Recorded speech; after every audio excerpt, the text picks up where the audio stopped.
everyone, it's Amy Nadalin again with Tribe Wellness. I'm here with your final video in the Picky Eater series of videos, so welcome. We are here today to talk about creating a family meal that works for everybody, even your pickiest eater. So I know how important it is to come home after a busy day at work and to be able to only have to prepare one meal, not a different something for everybody, and to know that everyone is going to sit down together and enjoy that meal without any whining or complaining. So I know that probably sounds like a dream to some of you, and it was to me at one point, but I figured it out how, and this is actually one of my favorite tips to share about dealing with picky eaters and kind of those battles that you face night after night. And it all comes down to meal planning.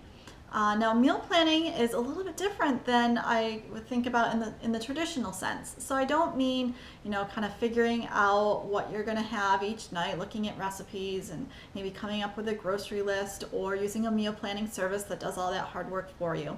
I'm really talking about planning and, presenting the meal every night so that it is presented in a way that everybody has something that they like and that everybody enjoys it. So it's more about how you assemble the meal than what you're actually planning and preparing. So let me break it down for you. So first, there needs to be throughout the week a balance of kid-friendly meals and a balance of kind of parent-friendly meals. So I think this is important. I'd love for you to get your kids involved in the planning of meals throughout the week. Let them go through the cookbooks, go through Pinterest, go however you do your choosing, picking and choosing of meals. Maybe you're not really enjoy time in the kitchen, you just have a few that you really like to prepare for your family. That's fine as well. But get the kids involved in the process and let them choose at least 1 or 2 nights a week something that they enjoy. And mix that up with things that parents enjoy that maybe aren't very kid-friendly meals. Then when it's those parent-friendly nights, really have something on the table for everybody. So, say for instance, you're having a meal that is, maybe a casserole dish that, a lot of times kids don't like a lot of their foods kind of mixed together like in a casserole. And something that's, maybe a steak prepared in a way that you don't think that your children would like it. So during that meal, just make sure that there's something available for everyone. So always serve every meal with, things that kids like. So a plate of fresh vegetables that are chopped up with maybe some hummus for a dip or tzatziki sauce for a dip. Always have a bowl of fresh fruit available, chopped up, maybe a different fruit every night. Maybe some sliced cheeses, some whole grain crackers, applesauce. I'm not saying have all this on your table every night, but choose a selection of these things that you know that your children will like if there's a chance that they're not going to like what you prepare for the main dish.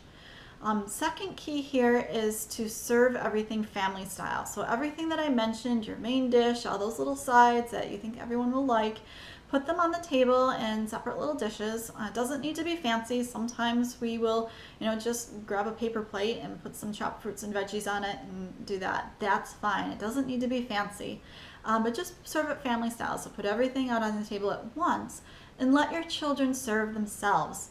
You will probably be shocked at what they put on their plate if they get to choose.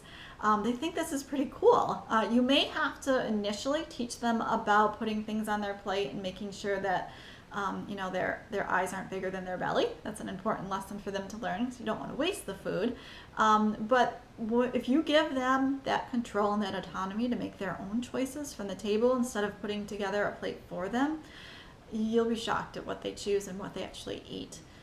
You can also try another key to kind of making this meal work for everybody is choose a learning plate. So if you do have a main course, maybe it's a night that's more of a parent-friendly night, and you have a course that you think that your kids aren't going to like or that's brand new to them, have a learning plate, which is a separate plate off to the side. They can put that food on there and there's no pressure for them to eat it. They can look at it, lick it, smell it, whatever they need to do just to get familiar with it. And then obviously, they choose how much they eat. So that's the final key here to this successful meal planning is, again, letting them choose if they're hungry or not, if they eat, how much they eat. If they have maybe seconds or thirds of fruits and crackers and nothing of the main course, that's fine. At least at the end of the night, you not only provided a variety of healthy foods that everyone will like, You didn't have to argue about them choosing and picking and choosing different things and getting them to eat it. And everyone was happy. You kind of took the pressure off of what they're eating and just enjoying your eating experience together. So when you're thinking about meal planning, keep these different steps in mind. So not only thinking about what you're going to feed, what you're going to make at mealtime, but also how you're going to present it, how you're going to assemble it, how you're going to give it to the kids. That's important as well. So as you know, this is the last video in your series here. So it was great to kind of hopefully get to know, that you could get to know us. I didn't get to really get to know you, but hopefully you got to know Tribe Wellness a little bit more.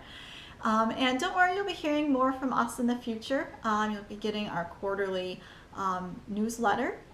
If you haven't done so already, make sure that you sign up for our blog updates.